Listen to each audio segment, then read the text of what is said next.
Commissioners Rahman, Present. Long, Here? Powell is present, not voting remotely today. Cavell, Here. Charles, Present. Wipert, Here. Hoffman, Present. Markham. Here. Madam Chair, you have a quorum. That sounds like a lot. Oh, yeah. Thank you. Really? There we go. Sorry about that, everybody. Okay, I'm ready. next up, we have the Pledge of Allegiance. Please stand, and Commissioner Cavell, will you lead us, please? I pledge allegiance to the flag of the United States of America and to the republic for which it stands, one nation, under God, indivisible, with liberty and justice for all.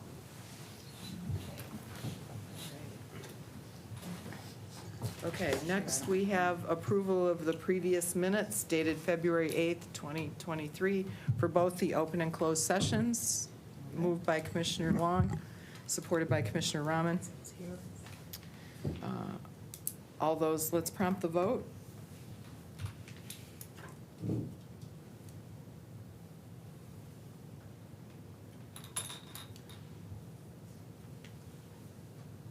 Madam Chair, you have 7 yeas, 0 nays. Thank you. Next up, we have approval of today's agenda, moved by Commissioner Charles, supported by Commissioner Hoffman. Any changes or modifications? Seeing none, let's prompt the vote, please.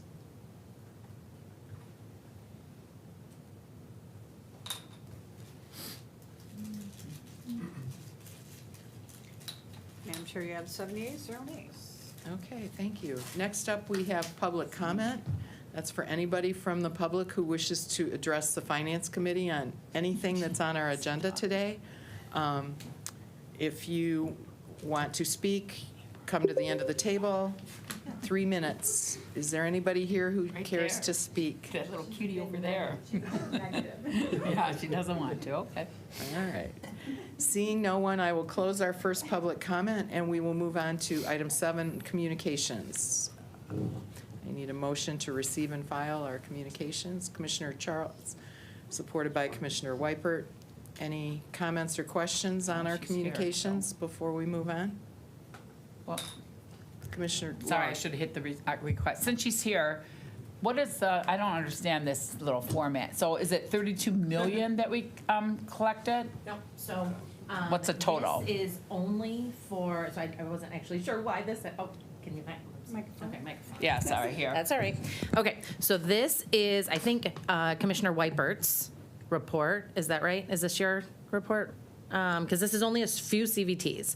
So the CVT number means it's a city. CVT by alpha means it's a township. So this is Highland, K is Lyon, that's what LM right is Milford, Y is Walled Lake, I think. Walled Lake, Wixom. So these are, no, so, okay, so remember in our last meeting, we had the discussion about transit that was billed last winter in December. Okay. 2 months ago, last winter in December. If there was a capture district in place, Oh, I get it. they would capture some of our transit funds that are not coming to the county, okay? So these are the dollars that were captured by each capture district, which are these weird codes in the middle, TBC, okay. that your local town, local treasurer would be able to tell you what that is. Like a D is a DDA, so that's like a DDA in South Lyon. Okay. Right? B are brownfields. There's a brownfield project in that community, okay? So it's literally $2,000 extra is what South Lyon got. Okay, all right. I get Okay, it. so it's if we wanted to This go is talk. 32,000 right Correct, there, not that's 30 right, okay. that's All correct. right. So like So there's Milford no total Village, here. Okay. correct, Milford Village got $32,000 that if somebody wanted to go talk to the Milford leadership and say, hey, your DDA received $32,000 that you weren't expecting because we increased the millage. What's your plan for that $32,000? Could we request that some of that is used to maybe build out transit stations or do some signage to transit or something like that? Okay, That's was what the conversation was, which triggered the request for some of these. okay, thank you, Yes. thank you. Question.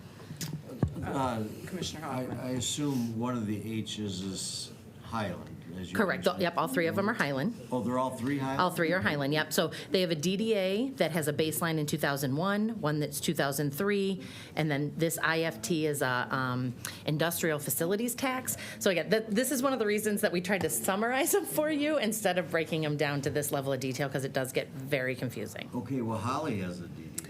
Yep, so Holly, correct, that's not in this list. This is just one list that I sent to commissioners. Yes, Mike. so commissioners, you should have Okay. all received the entire list, Okay, and that's then what he said. uploaded in your packet was meant to be the entire list, and then one example, which would have been Commissioner Wiper's district. We'll make sure that we upload that entire Oh, list in the okay, packet. I get it, But I you get were it. sent that Thank as you. an attachment. And I just didn't know all these Jody go codes, through because all this is that all with you? new. Well, we did want to Yeah. go through all that, because multiple commissioners called and asked for that same explanation that you did, Commissioner Long. Okay. We asked Jody to be here to be able to give that Thank you, exact. yeah, thank you that she was here, because this is new to me, and with all these codes, I didn't know what it was, so thank you. And I just want to emphasize that the reason this was a question is because as we're looking to build more transit infrastructure, one of the places to find this money is in the DDAs and the Correct. CIAs that are already set up to support these communities, and they are capturing these dollars. I know the community I live in, we're going to need bus stops, and we have a CIA, so we've already started that conversation with our local community. Thank you, thank you. I get it now. You started all this. Yeah, I do have a question, Keith. yes. Thank you, Ms. Defoe. I was trying to remember the other one as well, the other name. If you would just also clarify, because I appreciate so if it's numbers by it, I'm looking at the email Example. that Michael sent last week, Oh, where, Okay, yeah. it says the number next to the name of the community. And so now that I understand that, it looks like Southfield captured an amount. And I was asked by, and full disclosure, Jody and I just talked about this, but I feel like it's good for the community, that they don't necessarily know how they're allowed to use it. So do we have anything in that line? Yeah, I mean, I think it's probably most important to understand that these dollars were captured by them, and these are their dollars, right? So they have restrictions on how they use this money, and whether it's a DDA, a brownfield has different restrictions, a corridor improvement plan. There's a plan for each of these types of districts, right? So you're going to ask them to say, can we do something else? Right? Like you're trying to direct them or, lobby them to use their money in a specific way. But depending on what it is, like, for example, there's some Bs in there, BRAs, brownfield redevelopment. Those aren't going to have the same flexibility that a DDA might have, right? A DDA's job is beautification downtown. A corridor improvement, same thing, like an area that we're trying to improve. A brownfield's going to have a different restriction. An LDFA might have a different restriction. So I think it's, important to understand that these are legally their dollars, but you're asking to try to, make some encouraging points to use it towards some of the transit. Thank you. Okay. Commissioner Cavell, followed by Commissioner Weipert. So for example, like I've started conversations with Birmingham and Ferndale, and they have a DDA and a CIA, BRA, whatever. And I think Ferndale, if I'm remembering right, is getting $37,000. So for 9 Mile and Woodward, to what you just said, Jody, Ferndale's DDA can use that $37,000 for whatever they want. But I've working on arranging a meeting with Brett Rassigan from the Transit Division and Tiffany Gunter from SMART to say, hey, here's Oakland County Exec Office and SMART being able to work with you on how to plan to use those dollars in a different way if you want. And because they're amenable to it, they'll be willing to have that meeting. So I think that's the way to do that, is get Brett Rassigan to meet with it. But at least that's what we're doing. I don't know if they're doing something different or no. But So Commissioner Weipert. And what they can use it for, but they all have an overriding goal of economic development. Yes. So it's not just trees and things like that. Right. Trees can be economic development. Sure, and yep. Attracting business, so, but the overall is economic development, so. Okay, and I saw another hand over here. I withdrew. You're withdrew. Commissioner Rahman, did you have a question? I thought I saw your hand up. Okay. Anybody else have any questions for Ms. DeVoe? Commissioner Markham, if I can just remind you all, if you refresh your iPad, you'll notice that the entire list is now in there as well. Oh, So okay. the public record will have that as well. But, Okay, should thank see you. that in your email. Excellent. Thank you. Thank you. Yeah, I'm locked out of my email, so I don't want me looking at it. Oh, that's too bad. Yeah. And then I don't know, Okay. if one of the other questions that I received was there's some cities, or some like CVTs that look like they're duplicated, and actually you need to look to the number, because again, if it's a number, it's a city. If it's an alpha, it's the township or the village. Okay, so like you'll see Southfield in there. Southfield 76 is the city. Southfield S, I think it is, or T, I can't remember, I'm sorry, is the township of Southfield. Yes. Oh, I like this chart you just put in here then. Okay, This good. is good. Okay. Any other questions on the transit capture? Yeah, see, we got almost $58,000 just from that one collection. Okay, if nobody has any other questions, then let's go ahead and vote on receiving and filing this report. Thank you for coming. Yes, thank you, Jody.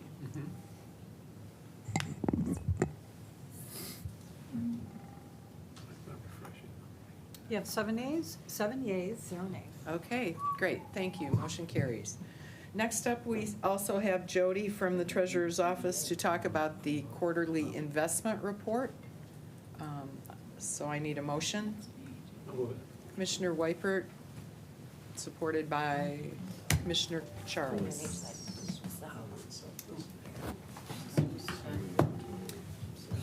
Are these receive and file, the presentations?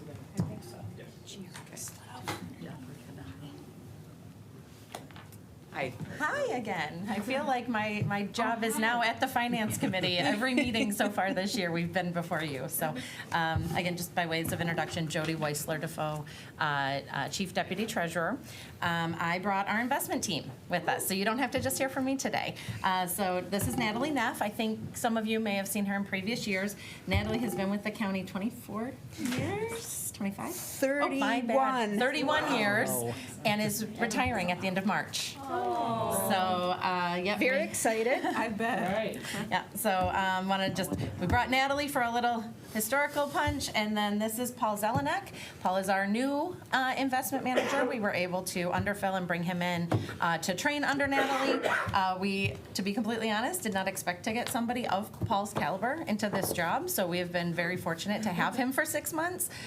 Paul spent how many years at Wayne County? Oh, sorry, Wayne County? 28 years at Wayne County. In the and county treasurer's office, County so treasurer. very familiar with all the work that we do across our team. And then 4 years with the city of Detroit. Correct. After he left the county, the city of Detroit came to us from the city of Detroit post-bankruptcy, so part of the really strong team that we see in Detroit now. So I am actually going to let them take control of the investment discussion, and then I'll jump in on the DTRF. So, Paul? Yep. Good morning, Commissioners. Good to meet you all, and good to be sitting at the table with you. So yeah, if you think about it, between Natalie and I, and we're going to tag team you on this discussion, we got over 60 years of government finance experience between us. I know we don't look that old, but I got majority of it, Natalie doesn't have it. But yeah, glad to be here in Oakland County, and again, glad to be sitting at the table here. So, yeah, what we're here to talk about is our quarterly investment report, which is as of December 31st, 2022. The way I want to start this is I'm going to do a kind of an overview of the numbers you're looking at and kind of our objectives with the investment side of Treasury. And then Natalie will take it and talk about details of the report itself. So what is this report? So you're going to open this report, you're going to see $1.6 billion on this report. Well, what are those numbers? And again, this might be a refresher for some of you, and maybe some of you are new and will benefit, but what are these dollars? So these are the general operating pool dollars, invested dollars that are under the control of Treasury.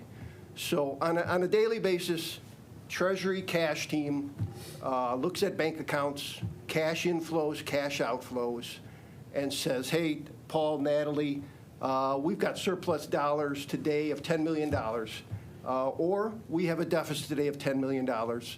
So Natalie and I will either pull from the portfolio or add to the portfolio. And then based on cash flows looking out forward, can we invest that money short? Can we invest it long? Or hey, do we need to keep it liquid? So that's the $1.5 million represents general fund dollars, special revenue funds, fiduciary funds, enterprise funds, everything that is part of the daily operations of this county. Billion. What did I say, million? Hey, you know what else? I'm going to call you councilman, just because of my city, and please correct me to its commissioner. I had trouble reversing that, now I got to reverse it again. Sorry.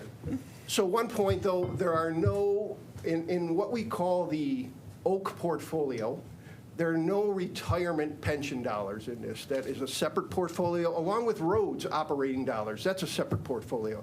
These are only the dollars invested by Treasury. So with that said, and Natalie, jump in too if you want to. You're doing fine. Okay. So then what is our purpose and objective? So our purpose and objective is to take idle funds and invest them at the best rate possible. But not only that, and more importantly than that, we have to assure that we provide for safety of these funds so that we don't lose any dollars, and that we have liquidity going forward to cover the bills of the county at any given time. So two documents, very important, Public Act 20 and the Oakland County Investment Policy adopted by this body in April of 2022, provide those guidelines for us to do that. And so I just want to, one thing I want to talk about, and you're going to hear it a lot from me, is our three main objectives for this portfolio. And again, and in order of priority, safety, liquidity, return. So again, safety of the funds. Public Act dictates what types of funds we can invest in.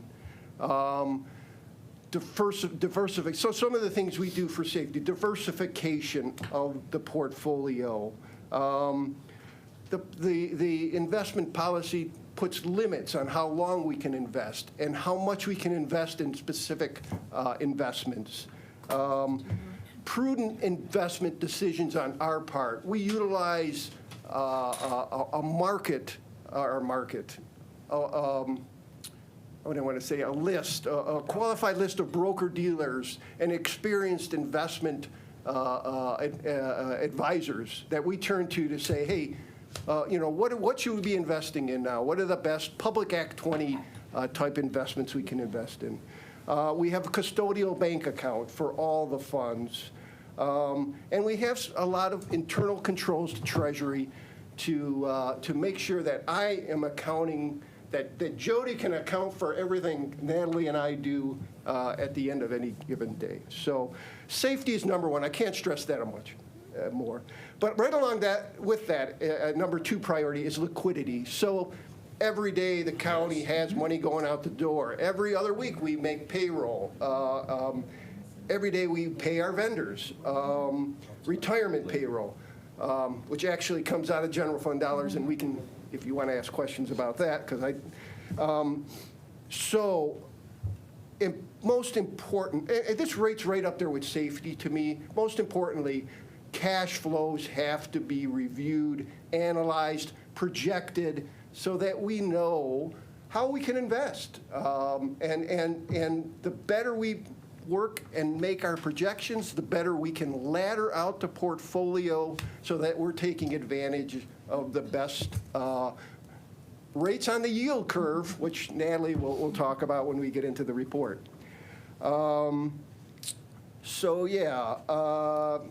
Liquidity, and then lastly, yield. So again, Public Act 20 dictates what we can invest in. We have a network, that's what was the word I was thinking of earlier, a network of broker-dealers who are they're salesmen. They're gonna pitch us, make us offers on, hey, I got a treasury here that can yield 5%, and another one will come in and say, well, I can do it for 5.2%. But what makes our position special is we reach out to those broker-dealers, and we know, hey, I need a treasury that's going to mature in 3 months, and I've got $10 million. We can reach out to, and we do reach out to several of these broker-dealers and say, give me your best pricing on this type of instrument, and we make the decision on what we want to invest in and when.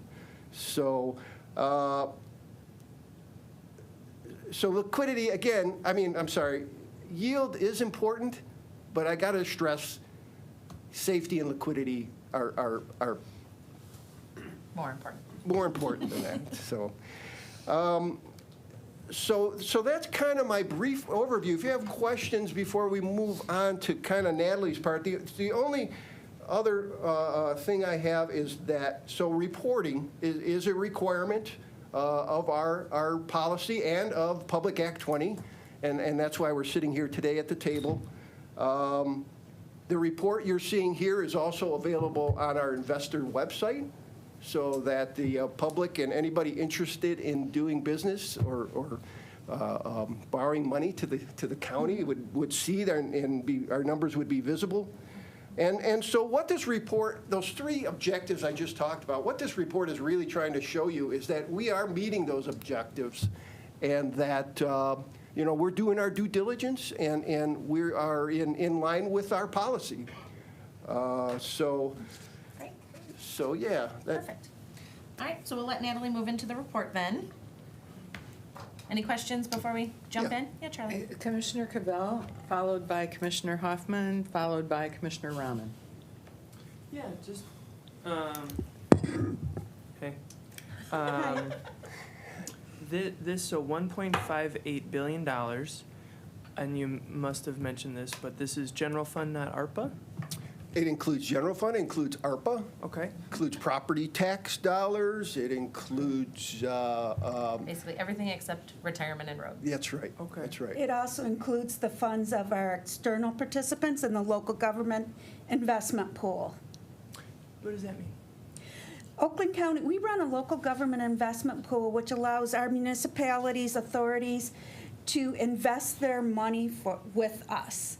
And then we invest it for them, basically. Yes. So they don't have to have an expert on staff. Their treasurer doesn't have to be an investment expert. We can provide that expertise, and we run one of only 2 in the state. Okay. Though Oakland County owns all the investments, they are participants in the pool. Sure. So then, out of this pot of money, I know our, rainy day fund is something like $240 million, and then we have $44 million in a strategic one-time so that $280 million-ish, that's part of this. Okay, understood. Thank you for helping me understand. And then, and you're probably gonna talk about this because it's your first graph, but I would love to learn where that interest goes that we earn, because that looks like a lot of money. So, if that's not part It of posts back to the funds. So who's ever, it's allocated amongst all the funds and who's investing the money. So ARPA money actually, I think, goes to general fund interest posts to general interest. DTRF receives its own interest. Any other proprietary funds receive their own interest based on whatever their balance is. Now, that is very, You should see that in budgets. You should see that in budgets Yeah. when you review budgets, that there's Okay. interest on them. ARPA Right. earns its own Oh, it does. interest now. I'm sorry. I thought it went to They general. just changed Okay. that. Sorry. So how ARPA is receiving its own interest. So then I would love to see, and I hope I'm not the only one, whether it's you all or Kyle, that could show us at least the breakdown of that interest as it relates to general fund and ARPA that the county commission has purview over. Yeah, that should be in the budgets, your Sure. regular budget documents that you're seeing. Cool. Yeah. I don't know where to find Yeah. that, so someone should tell me that. So, either y'all or Kyle. Okay. All right, thanks. Yep. Commissioner Hoffman. If the federal government ends their conservatorship, They're looking out. if the federal government ends their conservatorship of Fannie Mae and Freddie Mac, how do you think they'll do that, and how will that impact our income? I can't answer that question, to be truthful. But I tell you, right now, most of our portfolio are government-backed securities, agencies and treasuries. So we'll have to follow that closely and make decisions if that does happen. Because I think they have been talking about ending that. You know, it's funny, I'm buying a new house, and the mortgage person was just talking about that, and I didn't get her opinion on whether or not for sure that's going to happen, but. I was just curious. Yeah, I mean, it could affect Public Act 20, And just could affect the number of options that we have when we're looking to make investments. That's That's right. really what it would impact. It would narrow, because we'd lose those as investment options if and it's no investment longer tools. backed by the government, yeah. Yeah, I mean, who knows, but I just thought you might have a, We do not have any insight on that. thank you. John, do they have a important connection? Yeah, I thought they know people who know people. I think there was one more question? Yeah, Commissioner Rahman. Thank you, Madam Chair. So in terms of security, I was just curious, just a general question. Do the insurance limits for these type of investments, do they apply in the same way that they would on a personal to any of us individually, or are there different limits being a county government? I was just curious, how that, Yeah, a lot of our investments are not insured by FDIC. they're not. They are not. Okay. Nope, that FDIC limit is $250 per tool, Okay, period. okay. So that's why we have to do our due diligence to make sure we're investing in safe banks, Okay. safe agencies. We do a lot of due diligence to ensure that we are with stable entities that Okay. are not, and this was a real struggle, I think, coming into like 2010, because we had banks, local banks that we were investing in failing.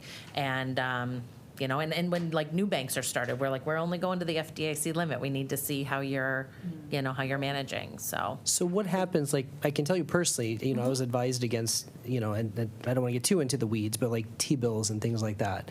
With the debt ceiling being what it is and some uncertainty, I was advised, hey, look, this is probably not the best place to put your money. So knowing that we don't necessarily have an FDIC backing or anything in terms of insurance, what happens in those situations, and is that something that's a concern for you or us as commissioners in any way to keep in the back of our minds, or does that not come into play in this situation?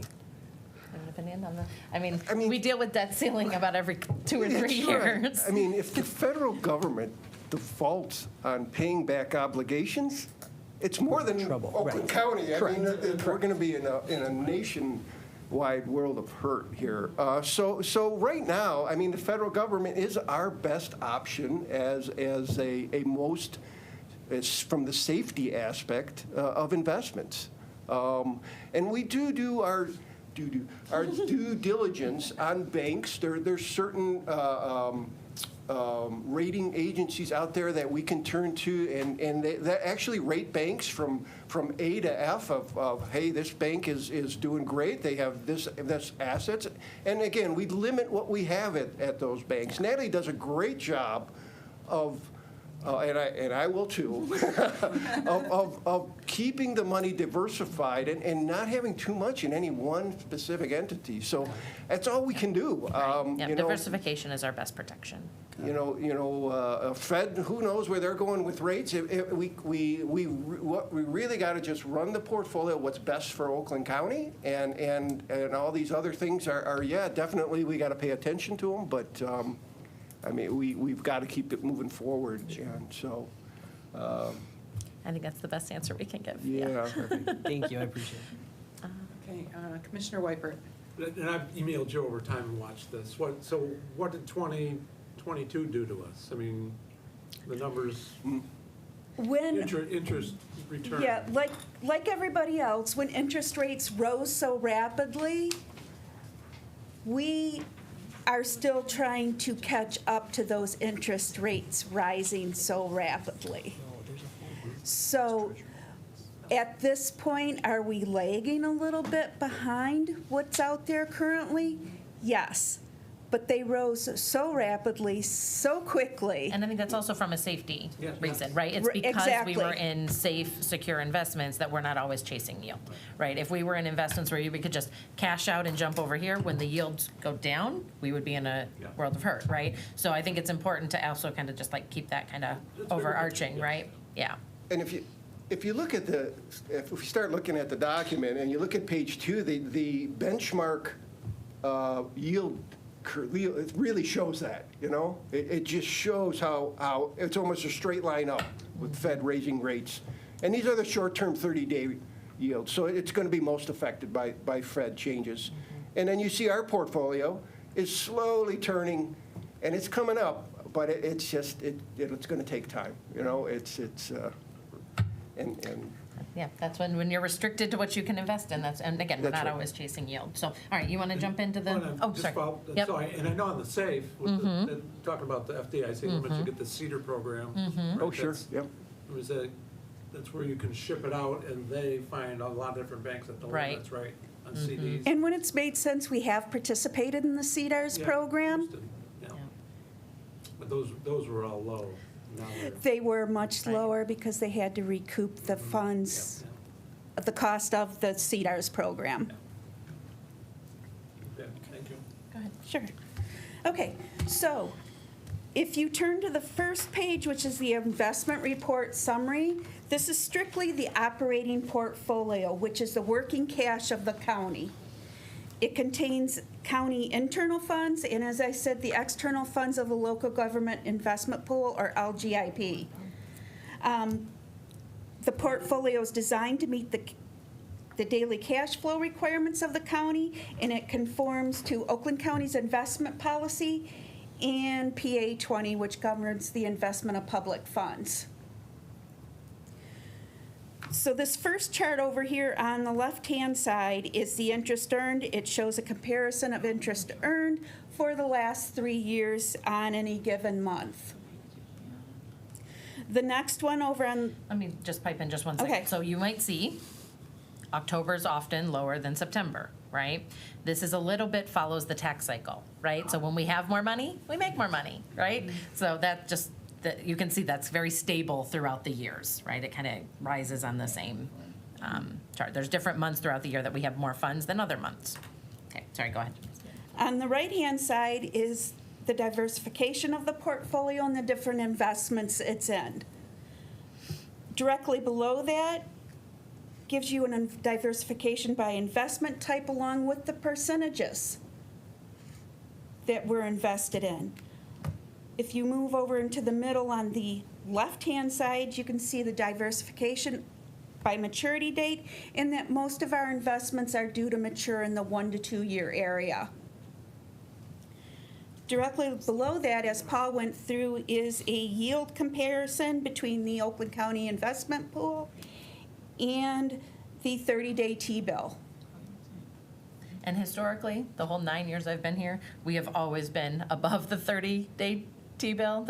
Our portfolio has been until May of 2022, when the Fed said, we're going to increase rates. We're going to increase them again. We're going to keep going. Yep, Yeah. one more time and again. So that's, I mean, you can just see, we can only, not follow done it yet. so fast, right? It was a pretty crazy ride Yeah. up. And we added these charts a couple years ago. We actually had a summer student who was like, this is confusing. And I was like, well, how would you make it less confusing? And she was like, charts. I was like, fantastic. And so she designed this for us, and actually as a hope that this makes it easier for you to, rather than reading 30 pages, you can get a quick glance from these front charts, so. Cut it down from 68 pages to about 18, I think. The next report in here is still the operating portfolio, and it's the GASB 40 Credit and Interest Rate Risk Report, which is going to show you the different types of investments and where they're held. So over on the one column, we have the par value of the bonds, or the face value of the bond. The next, we have the book value, or the purchase price of the bond, and then the market value, what that bond would be worth today if we sold it. We do. Before we matured, right? So that Before would be we if we had to matured. take a loss. We generally don't do that. But usually we hold all of our investments to maturity to recover exactly what we expect the investment to be.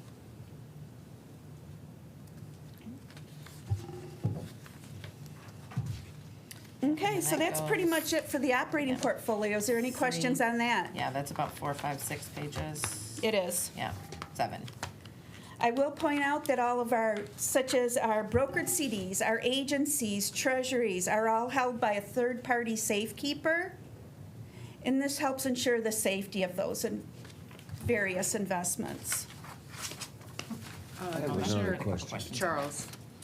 So you said that takes us through page 7? Mm-hmm. On page 7, I see a dozen or so banks listed, and, you know, one of them, it says 100, or maybe I'm looking at the columns wrong, but I would think we would have more than $100 in a bank. Sometimes just to keep it open, just to keep an account open in a relationship so that they'll send us regular rates. Okay. That's, Credit unions require you, most credit unions require you to open an account with them. So I had to place $100 in an account with them to be able to purchase CDs and do investments with them. Okay. Oh, and I'm sorry, my mic wasn't near me. I have to ask, just because I don't know if I don't ask, I don't think any of these are necessarily black-owned banks or minority-owned banks. Could be women-owned, I don't know. But there are some in our state, and I'm just curious, you know, as long as it's under that FDIC piece, perhaps we could welcome them into the fold as well. we actually met with First Independence just a few weeks ago. That was the one I was going to say. Yep. So, thank you. Yep. Thank you, Chair. Commissioner Weipert? And over time, you've always gone across the whole Oakland County and the state. Correct. and banks. That's right. They've- We look for any new banks that have opened, any banks we may not currently be working with for one reason or another, and we'll give them a call and say, what do you guys think? You know, are you open to doing investments? And I would say that's another thing that's very important. Not all banks can take our funds. So they have a restriction. So if they're working with their local municipalities, or other, they can only take so much government funds. Okay. Thank you. Mm-hmm. Commissioner Rahman, followed by Commissioner Cavell. Is there any priority given to Michigan institutions? Yes, under Or Public maybe- Act 20. Oh, it is, Yeah. okay. Mhm. Yeah. Now, there is a proposal to expand Public Act 20 to be able to go out of state and do a little bit more riskier investments. To date, it has not really gotten legs in Lansing, but we're keeping our eye on that as well. But right now, all of our banks have to have a brick and mortar in Michigan in order for us to invest with them. Perfect, thank you. And Commissioner Cavell. Yeah, on page 7, can you help me understand what the district court int is? Is that district court Oh, interest, and what is that? It's interest that the district court earns that needs to be moved to general fund. So it's basically a transaction in and out to record it properly Yeah, and in the remember, portfolio. right, this is a moment in time. Sure. Right, and it also happens to be a holiday, right? So there's sometimes a few things like that in a normal end of a quarter cleanup would happen, but you're right. So that probably moved on January 2nd or 3rd or whatever our first Yeah, day back this was. is just a way for us to track that amount of interest being earned. And this is district courts like the 52s? Mm-hmm. So, and it's its own line item because they get fines and fees as revenue, and so then that counts as, Yep, they're a interest fund in the separate portfolio, from- and they would get that Okay. back to them. Mhm. okay. We do other things besides taxes, guys. Can you believe it? we talk about taxes all the time. We talk about foreclosure prevention, but we do some other stuff. All right. Anybody else have any questions on this topic? The next report is the retirement portfolio. The retirement portfolio is composed primarily of the employees' retirement system, ERS funds, and the voluntary Employee Benefit Association, or VEBA funds, which is retiree health care. This first page is a breakdown of the investments in the retirement portfolio, which has a diversified mix of equity, fixed, and alternative investments.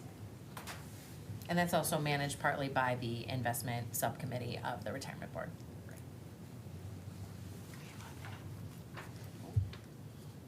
And I'm a member of the retirement board, as is Chair Woodward, Yes. and Robert Wittenberg, and Kyle Jen, and so it's, yeah, we meet once a month to do the same thing with the retirement funds.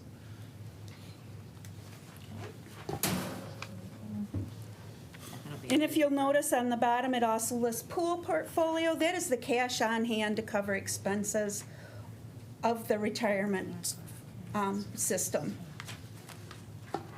Periodically, we transfer cash into that to pay those expenses. On the next page, Oh, I'm sorry, okay. Commissioner Charles. Yeah, I know it's enthralling, isn't it, to look through all of this? I am on page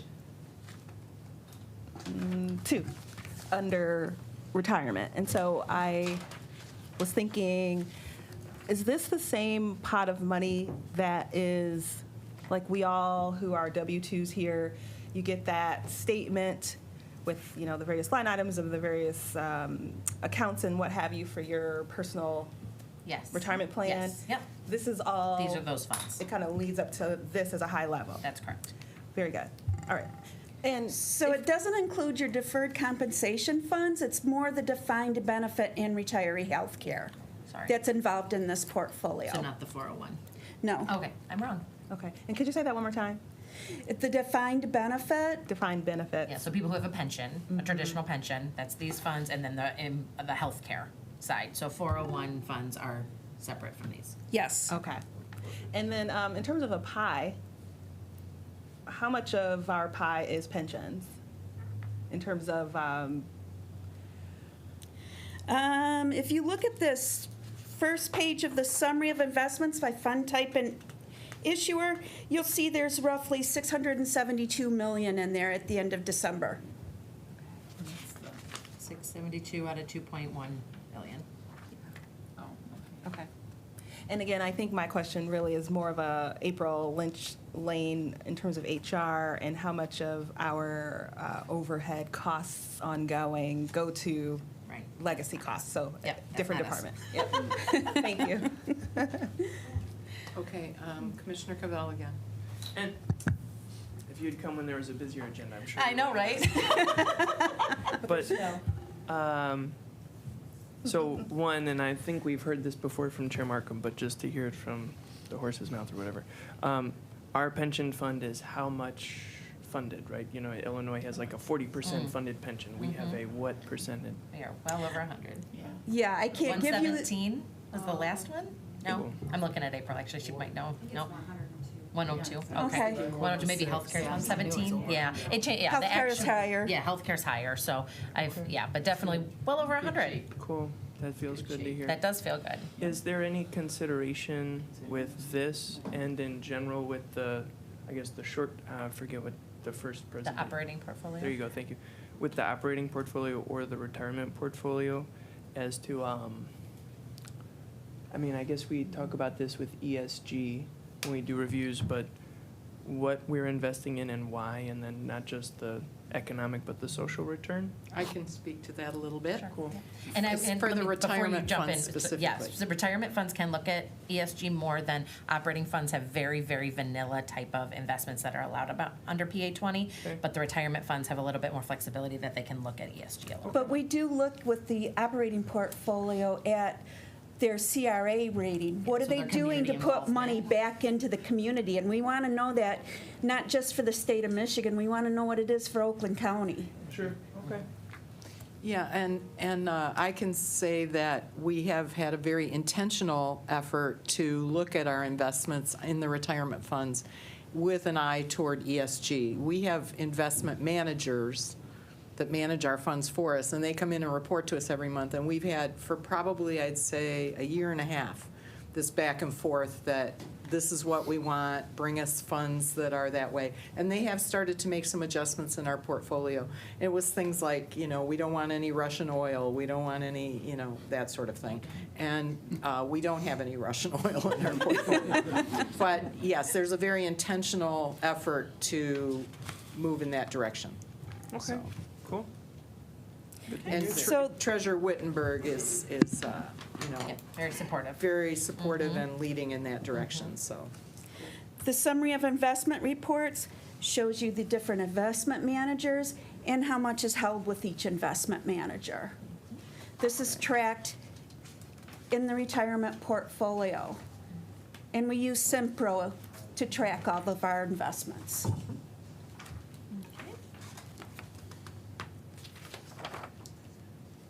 And we're Anybody? almost there, almost done. One more Okay. section. At the end, we have the road commission. Not to be forgotten.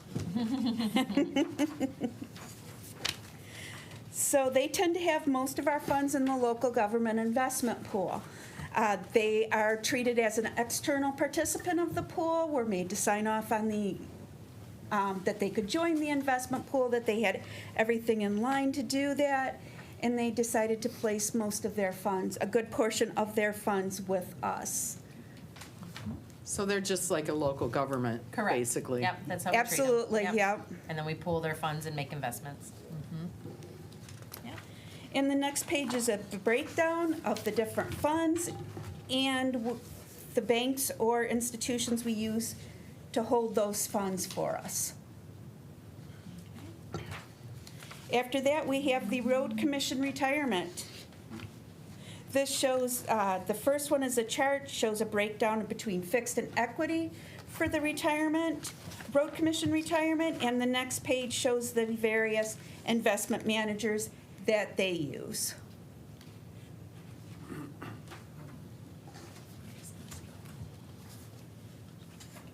got a question. Sorry. Commissioner Cavell. How is the road commission's retirement fund looking? Actually, I really far as can't their answer that. We'd have to talk to the road board, I think. Okay, because they're just another separate. They're a separate so that entity, yeah, communication- yeah. Okay. happy like to make to- the ask if you want, though. I like to think of them as almost a quasi-agency because we do their accounting for them. We do pay their bills for them when they send it over to our office. We do track all of their investments and make investment decisions on their behalf. Okay. But they are basically a separate entity almost. Commissioner Weipert. And most of the road commissions still defined benefit, right? They didn't go to the 401K, or are they still? Oh, you know, I'm really not sure on that Yeah, one. we're really not that close to it. We're saying, give us your money and we'll invest it for you. And let us know when you need it. Okay. Anybody else? All right, so let's go ahead and prompt the vote on the quarterly investment report. Receive and file. Yeah, I think we had a motion, right? Yeah, we do. Okay.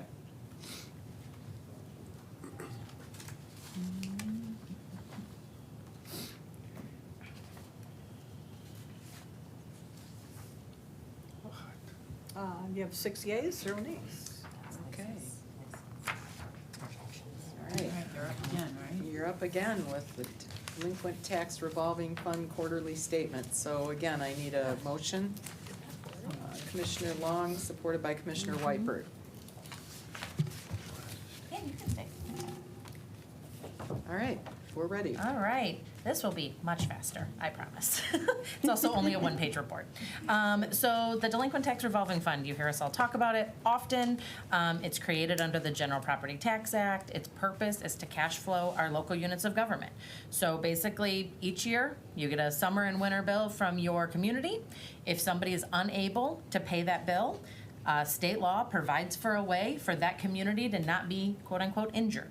Right? So the DTRF is who does that. We basically buy their unpaid property taxes, and the county treasurer becomes the collector of those funds. And that's what we spend a lot of our time and a lot of our efforts doing to collect the property taxes that are, bought or turned over to us as part of this process. So that's what the delinquent tax revolving fund was created to do.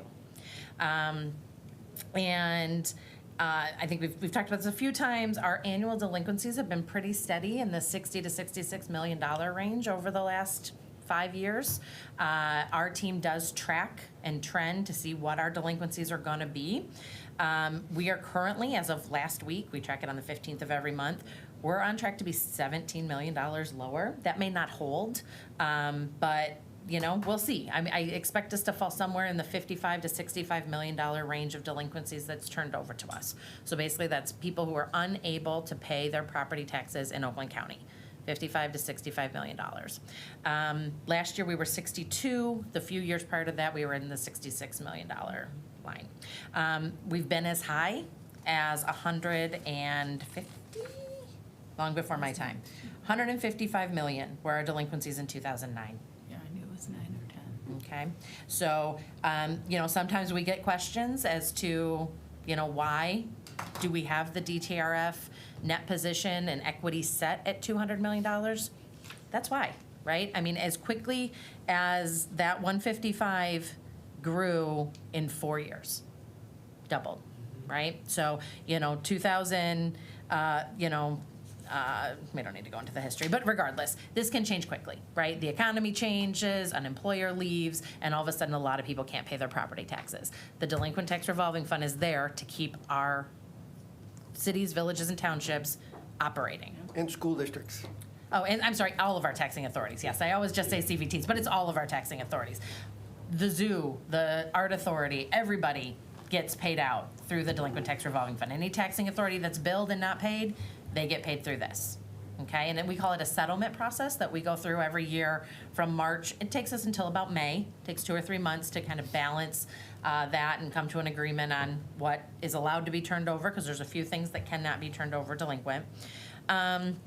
And so that is basically what rolls up to this quarterly report that you have in front of you. That, there's assets of the fund, there's obviously cash in the fund, there's money that's due to us from local governments. We send a monthly, month-end report to them. You owe us, or we owe you. It happens every month.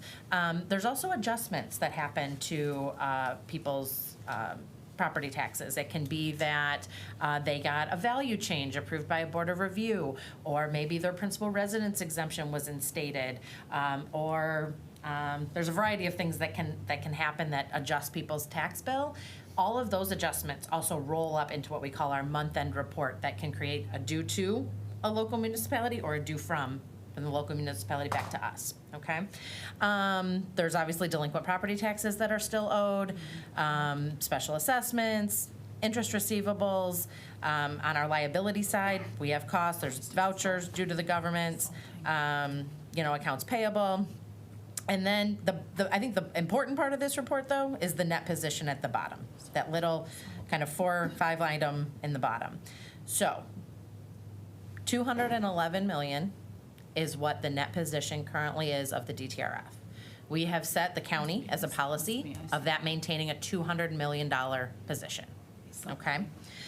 So we're a little over, which is good. That money could be used for something. I think the capital improvement plan has their eyes on it, to be honest with you. But there's also some debt service that we pay from this. So we pay the purchase of the executive office building when we bought the building 20 years ago. We pay the debt service on that. We pay the renovations debt service. The Rochester Court, we pay debt service on that, as well as a work release facility. So the DTRF under statute can also be used to pay debt service on capital improvement projects. And then there's, I think one of the interesting things that some people don't realize is the DTRF obviously has to collect the taxes, but also there's interest that's charged. So there's interest that's received into the DTRF, and then other fees. There's a 4% admin fee as part of the delinquent tax process. Charged as you turn over to us in March, there's a 4% fee that's added. That 4%, after 3 years, actually moves from the delinquent tax revolving fund to the treasurer's general fund to help fund our office. So that's an interesting flow of money that some people don't know or realize. And so that's what that collection fee number is, that almost $6 million. That will eventually roll into the county treasurer's general fund, and the county's general fund, but our budget specifically to help fund our office. So that's it. That's it. That's all I have. Okay, Commissioner Weipert, followed by Commissioner Cavell. Down in the details, the CVTs really appreciate this. Yes. The fact that this is there. Absolutely. At a high level, And- they maybe not take it for granted is the right sense, but it's just there. It is, But and they don't it's ever counted on. have, that's right, They they don't don't ever ever have to worry. worry Right. that in Oakland County, they won't be paid. Right. We also can borrow, delinquent tax anticipation notes if we ever were to fall short in this fund. And honestly, a lot of county treasurers, that's what they do. They borrow, let's say that, there are many counties in this state that their annual delinquencies are in the $1 to $3 million range, okay? So they can go to a local branch or have a relationship with a local branch with a line of credit, and they say, I need to draw my $3 million so I can pay out my 10, townships in my small county, and then they pay it back to the bank. We don't have to borrow because we have the equity in this fund. That's good.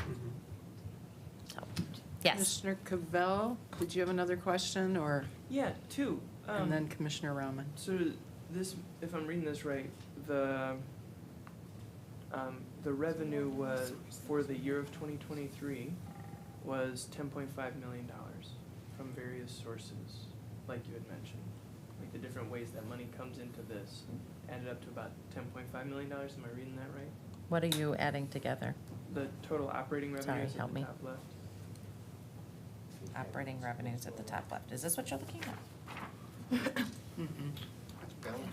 Oh, I don't even have that in front of me. I'm Oh, okay. sorry. But you said it's 211. Mm-hmm. Okay. Yep, So I guess, and it says beginning, it was 203. yep. And now it's So that's been 211. added. Okay, Mhm. so just Yeah, that makes much sense. issues Yes, coming in. that makes Okay. sense. I'm sorry. No, that's cool. And so that money that's coming in and then combined with you saying. So let me stop you 1 second, Charlie. The one that says 2023, I think that is the budget. Okay, That's the budget. So that's the anticipated budget for this fiscal year. So Okay. from September to, or October to September. okay, Yep, so that left column of amended budget, percent of revenue, allotment, that's the budget. okay. Okay? The right side is the actuals. Year to date. Year to date, January or October? This is through December. So this is just the first quarter, so from October 1st to December 31st. Okay, So it's just 3 months, so in 3 months, like, 1.6 million was spent, Or was received. Income. received, income? Yep. Okay, Yeah, but again, and this is cyclical Yeah, too, right? sure. Because delinquent tax cycle comes over in March. We put a lot of money into the communities, March, April, May, and then we start billing, right? So our first bill goes out in June. We see an enormous amount of these funds, right, Yeah. come back after that first notice. We actually collect about, I think 72% of our delinquent taxes in that first year. okay. So then, and you also mentioned that the need, I guess, of people being delinquent, Mhm. it looks like it's going down. Can you, like, Prophesize on that? yeah. Or just say, or just attribute, like, what that looks like, there's a couple especially. of things. I mean, it's Yeah. actually very interesting. I mean, I often say delinquent taxes are a lagging indicator. Okay, so we might be having a very different conversation 2 or 3 years from now, Okay. right? I think there's been a few reports in the last month about car repossessions are going up, credit card balances are going up. Those aren't good signs, Okay. right? Those are not good signs of people's personal household budget, Okay. right? But delinquent taxes aren't due every month, Sure. right? And tax foreclosure isn't on the forefront of the mind in every month, right? It's Right. only once a year. Right. So because of that, it might be, we might not see it until the 2025 or 26 taxes that we start seeing that number drastically going up, right? It just sometimes takes time. And even throughout the pandemic, we've seen people through some of the social programs that people have the ability to pay some of these debts. Yeah. We might be turning the curve on that, Okay. to be determined, right? I mean, we're seeing some layoffs from big tech companies. Sure. It doesn't, I don't, it's hard to watch on Sure. a, Yeah. every basis, but, I hope we don't have any, big Yeah. bankruptcies out of any of our local Yeah. employers, right? So we really want that stability, that Okay. it's good for everything. And I can add, from my perspective, from the city of Detroit's perspective, we saw similar trends there. For the 4 years, we saw decreasing delinquencies, which was awesome. So we took credit for it, of course, but really, what is, to drill down on why that is, it's difficult, but there's obviously, I don't know, more money circulating out there in the. And there's still a lot of grant programs, right? The Michigan Yeah, they have a Homeowners lot of Assistance programs. Fund, That's it's right. huge, Might have, right? yeah. That's huge. Yeah. That if somebody's behind up to $25,000 on their taxes or mortgage, they'll come in and catch you up Yeah. as a grant. Yes. Free, it's not a lien, it's not anything. So, Poverty exemption. I mean, that's helping a lot of people get by for a few years. Yeah. And so, okay, thank you for that, because I asked that because you mentioned how DTRF can be used for capital improvement. And we have that $600 to $800 million looming of like revamping Oakland County's 2 million square feet of Right. office space or whatever. Yeah, there's So- only 11 million Yeah. here. Right. But the debt service, Get in line. the debt service though, right, is estimated to be something like 5 to 7 million a year. And if it comes out of that, that's cool when we're flush, but I just, okay, so you're saying it is can be cyclical. Mhm. All right, Okay. Thanks. Yep, and I think also some of this debt service may, may be in the, Sure. reach of falling off, Sure. right? So, Yeah. And one last thing, just to clarify, you said $6.1 million you get in operating revenue from that, like 4% fee and these other fees from people that are delinquent. yes, Damn. And that's like a state law. it is. So then It we is. are able to. But that's what subsidize- operates Right. counties, right? I But mean, we're it's like able two to- hats, right? It's yeah. like we want to help people, we don't want to overcharge them. Sure. We also have to have operating mechanisms. But we're subsidizing your budget to help people get foreclosed on. That's right. In some instances, by foreclosing on people. Prevention, 4%. yep, Yeah. mhm, Okay. mhm. Damn. All right. Okay. And Commissioner Rahman had a question? Yeah, just a quick, I want to make sure I understand. This is a pretty basic question. So the way I understand it is that the debt or delinquency would be about 60-some million dollars in a given year, right? So we're digging ourselves a hole at 60-some million. We're filling it back with funding that we're getting from, I just want to understand how that's working because it's a Yeah. debt, right? So we're digging a hole. Yep, it becomes a liability. It so becomes a that they can liability. Yep. But then how are we filling it? Where is the money coming from in order to pay back the Individuals cities? when they pay.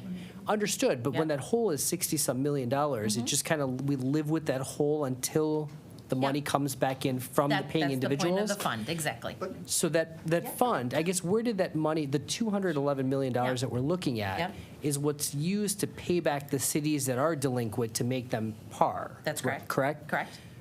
So where did that money first come from? Yeah, I mean, I will say I was not here when the delinquent tax revolving fund was created. I know people think I've been here a very, very long time. I haven't been here that long. But it's grown over time, right? I mean, it's grown from, part of the reason, because there was a commitment to let it grow, right? So that it was here and always available, and every local taxing authority knew it would be available. But it grew because of that $155 million that was delinquent, Got it. 10 years ago, right? And the interest that was received and on that, and then leaving it in this fund, Got it. right? So it's not something that appears on our budget, it's nothing that we receive from Oakland County, I mean, it's sort of its own living. Correct. It's its own proprietary being. fund. Got it. That's Okay. correct. It's a Yep. fund balance, if we're talking from an accounting aspect, it's accumulated fund balance. Got it. So I understand. at the end of the year, the excess revenues over expenses rolls into fund balance, and that's where that grew grown, right. Perfect. over Yeah. years. And there is a general fund, I don't know if subsidy is the right word, but the DTRF does, on top of the funds moving to the treasurer's part of the general fund, there is a just standard general fund subsidy that's been anywhere from $3 million to $20 million. And that's coming into And that this. comes into the In county's general, addition- comes out of the DTRF and goes into the county's general fund to maintain that $200 million. Got it. Yeah, Makes sense. so if we saw this Rise. peak, Yeah. we would say, oh, okay, I think that general fund, management and budget, Kyle Jen will be calling me saying, hey, I think we can increase that from 6 to 9 to 12, right? So. Perfect. Thank you yeah. for the Mhm. clarification. You're welcome, no problem. Okay, anybody else? We beat this DTRF subject pretty hard, so. Okay, if no one else has any other questions, let's prompt the vote on the receive and file. Against voting. We don't even know how to prompt it. She prompts it, you just say yes. All right, thank you. Thank you. Thank you. Nice to see the Treasury's Department. All right, You have 7 yeas, 0 nays. great, thank you. Motion carries. All right, now it's time for April. Next up, we have item 9, Legislative Affairs and Government Operations Committee recommendations. 9A is FY 2023 to 2025 collective bargaining agreement for employees represented by the IBEW Local 58 for non-supervisory employees in the animal shelter, emergency management and homeland security, facilities maintenance and operations, sheriff's office, and parks and recreation. So moved. Moved by Commissioner Hoffman, supported by Commissioner Cavell. Thank you. So a couple things. So this is a full contract for the IBEW. What you will notice different, or you might not, but I'm going to bring to your attention, is that the IBEW has split into 2 groups. We decided to split WRC into their own group. They're so unique. They have their own kind of system that they do in very different funding mechanism, and it just made sense that both WRC and the IBEW agreed that as we move forward, it's a lot easier, because there were so many times like, well, hang on a minute, that's except for WRC. So you'll see that we have two separate contracts today. But first on the agenda is what we call the non-WRC, represented by IBEW. So I'm not gonna go over this line by line, I'm just gonna go over the highlights. They have a 3-year contract.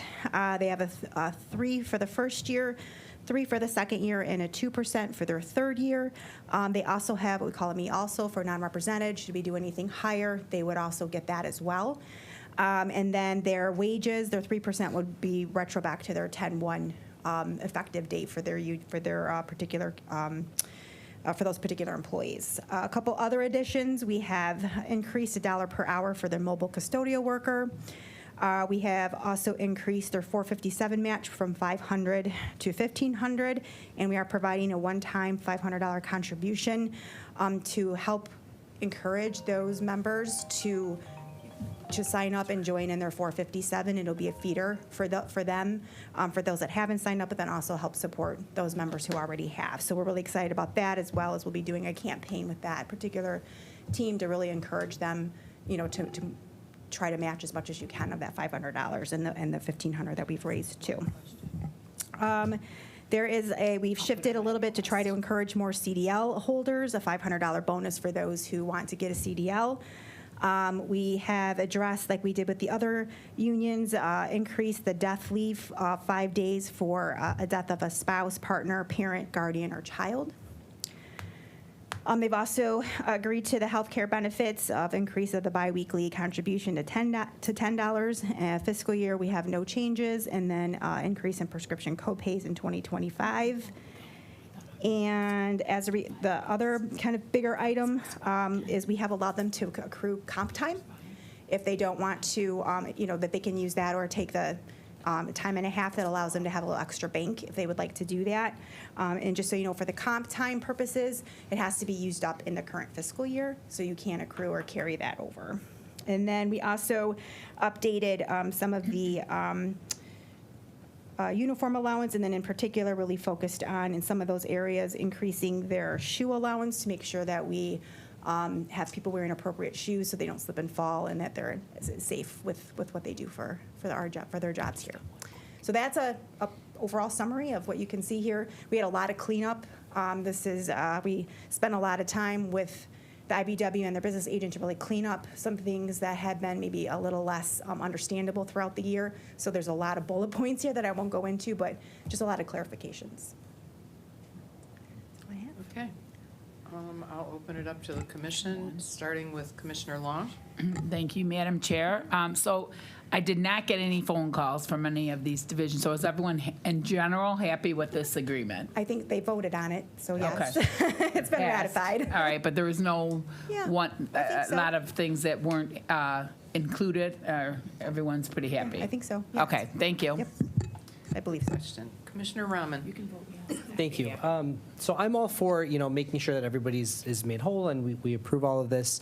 My question is this the beginning of a trend that we're going to see moving forward, or is this the end of a trend, and are we just cleaning up what's left? Just because I'm coming brand new to this, so I Sure. want to understand kind of where we're heading Yeah, in absolutely. contemplation of these two that we're looking at today. Sure. For those of you who've been here a while, I've been here monthly. We have been doing union negotiations pretty consistently for the last year and a half. So this is actually our last group. And then it will, we were able to stagger a little bit. So we have, at this point, we have 7 or 8 unions with multiple supplements. So you'll see us kind of from time to time coming, but we have staggered them. So I think the next big one is the UAW in 24. So this will be the last big one. Thank you. Yeah, good question. Commissioner Campbell. You mentioned the prescription pay increase in 2025. Where can I find that, or what does that look like? What would that increase? Oh, I'm sorry. Yep, it will go from to 10/30/50. It's currently 5/20/40, I think. I don't know what those numbers are. It's generic and then non-generic. Generic is We the had a low. long discussion about this last Yeah. year. Yeah, because- yep. 2040. Yep. And it'll go to, what'd you say? 10/30/50. We're not union. When you go into the 30 and 50, they're typically name brands, and then the 50 could be a different formulary, like a formulary. Yep. Yeah, that was kind of a sticky conversation last year Yep. about that whole thing, so, yeah. Do Okay. the commissioner give out? Anybody else have questions on this That's right. particular contract? If not, let's prompt the vote. I'm teasing you though, but. And then April, when we're done, you she get a can take urinary. Evelyn to lunch. Makes a difference though when you're on multiple medications, that's for sure, you know. Oh, yeah. You have 7 ayes, 0 nays. Okay, motion carries. Next up, we have item 9B, which is the 2023 to 2025 collective bargaining agreement, again with the IBEW, but this is the non-supervisory employees in the Water Resources Commissioner office. Yes. And moved by Commissioner Hoffman, supported by Commissioner Charles. Okay. Very similar to what we went through with IBW. I think that really the only other adjustment is they had some particular classifications that needed to be adjusted based on job duties, and they were doing some reorg in market. So other than that, everything that we talked about, very similar. Okay. And the same question would apply that Commissioner Long had, which is the union and the workforce happy I with believe this? They approved it? They did, they ratified, yes. Mhm. Okay. I have a question on that. Okay, Commissioner Cavell. Sorry. You want to make sure you can vote yes. Did- instead of Is it nay. ever possible or appropriate to share with us how the vote went? You know, just like if it was a 51-49 or a I'm- 60-40 type thing? Or to put Yeah. that in the resolution? I'm not sure, I don't usually ask for that information, so I can look into that. Okay, Yeah, thanks. that's kind of what we, yeah. I think that's what you're leaning towards, right? Like, yes, they Yes. voted for it, but was Right, it super But is it one contentious? vote, is it, right? Right. We I do want to know, be I a little know. bit cautious about inserting ourselves Into into union. something that's not our Right. purview. Right. So it's okay to ask the That's a questions, but we negotiation. need to be mindful Right. that this takes place without us, till it gets to us. Okay. Anybody else have any questions or comments on the Water Resources Commissioner situation? Okay, then let's go ahead and prompt the vote.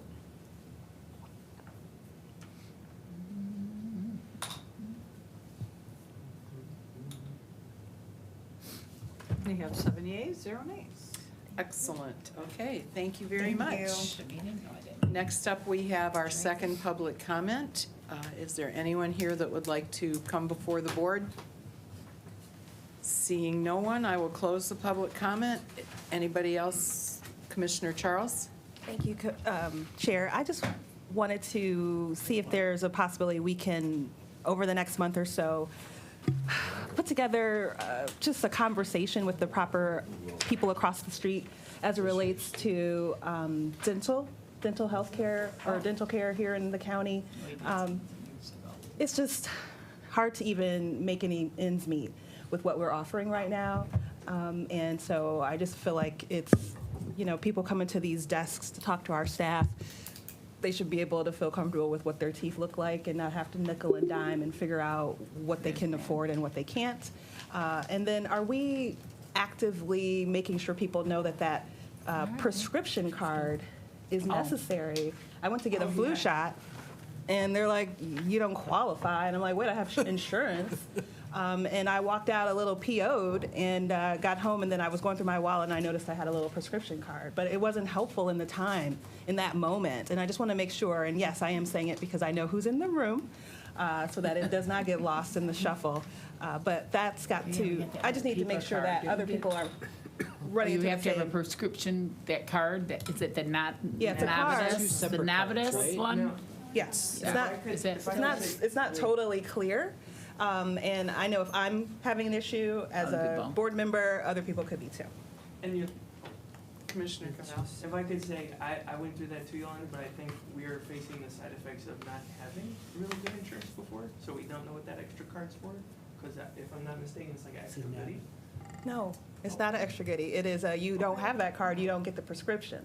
But we all And get people that. need to know that they have to have it on their Is person. it still the Navitus one? Okay, yeah. I've had great insurance in my life, and I've never had to have a separate card. cards. Separate Yeah. card. We've always had to, yeah. Insurance. And no card for I, which was weird. Is there a card now? I never got a card. There's Yeah. a card for that too. For vision. Is there one for vision There's a now? There card. didn't used to be, and it would Yeah. freak the people out when you'd go get an eye exam. There They're is a like, you card. have to have a card. It said, we don't get a card. I Yeah. have a No, number. we do. I just got. There is- glasses, there is so- So I don't know Okay. if we have like a staff portal, you know, like we Yeah, used to I call can it get a, vision card, didn't I you? forget the word for it, an intranet, where that kind of information can be easily disseminated, because that workday thing, I don't like it, I don't use it, it doesn't help me, no offense, but I'm sure it's great, but it's I think it's cumbersome. hard. I do too. And I think social it's media is hard. so much easier, low-hanging fruit, so.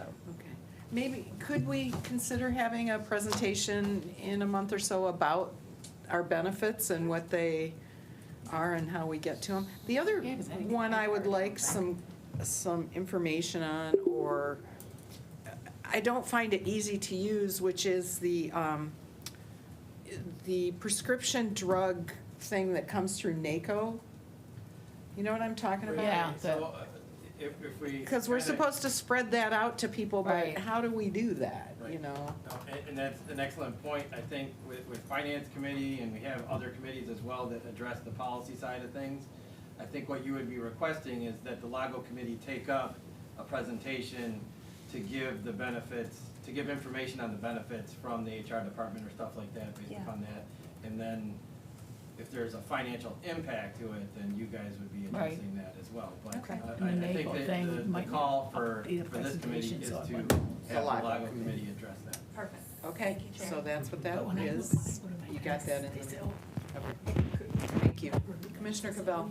Could I add to that request then, if it's not too onerous for April and team, that, you know, when talking about the CIP plan and again, the $600 to $800 million program, I asked, well, what about like employee fitness or wellness and that sort of thing? Is there something taken into account? Turns out, like, employees have like a benefit where you get like a subsidized or free membership to something, and you can go to like a high school in Waterford for the gym. So Yeah, I think not just like us so. stuff, but the big long list of like the 80 things, if that's not, of Right. like, this is all the stuff that employees are doing or not doing that they have There's Weight available to Watchers and them. everything. I Because think. there are a lot of things, Yes. and it is something we should be conscious of when thinking about the future as a finance committee or. Yeah, that'd be great. And there might be pamphlets or educational materials that could be given to commissioners so that There they you go. could then Right. educate their. That'd be great. I think there Commissioner were years ago. I just think that now we have a new bunch of people, you know, and I don't remember them all now, but we used to get stuff, you know, things that listed out, you know, Weight Watchers was, I think, I don't know if it still is, Weight Watch, yeah. There's a lot that we don't know about that you can use. So the other thing that I would mention, and I'm sure April might get a good kick out of this, is that there are communications that are sent out to all employees. I think what is it called? I just got one either yesterday or today, right? And within that, they highlight certain benefits that employees do get. So Oh, be sure to that's check your emails, Yeah. I guess, Commissioner, is what I'm saying. Thank you, Mike. Because there will be things in there. And we are Okay. doing more education on the. That's good, 'cause there's a lot- What you there may is- need to remember. And they have lunchtime speakers and stuff, we get Yeah. flyers for that Right. sometimes, so. Commissioner Rahman, you had another Well, I question? was just gonna say quickly, and maybe it's common knowledge, but I think there was something too, that if you see your PCP and go in for a visit, there's like $100 bonus or something. I don't Oh, know yeah. if anybody can speak to that or is familiar, but I was reading through Oh. it. And I think if you take that form, you like fill out the form with like your name and some basic information, you have your PCP sign it, Yeah. and then you turn it into HR. I'm not sure where it goes, but I think they give you $100 just for going and seeing your PCP, so. I mean, that's a county program where we want the health of all employees. better, Correct, absolutely, to get a right. Better workforce. Correct. And so that was the wellness thing. Correct. Yeah, absolutely, yeah. Does your doctor have to sign it, is that it? Yeah, I think so. So I went, But you fill it in. Yeah, all right, Thank you. very cool. Thank you. thank you. All right, thank you very much, everybody. If there's no other business, I will call this meeting adjourned at 12:26. Thank you. See you, AP.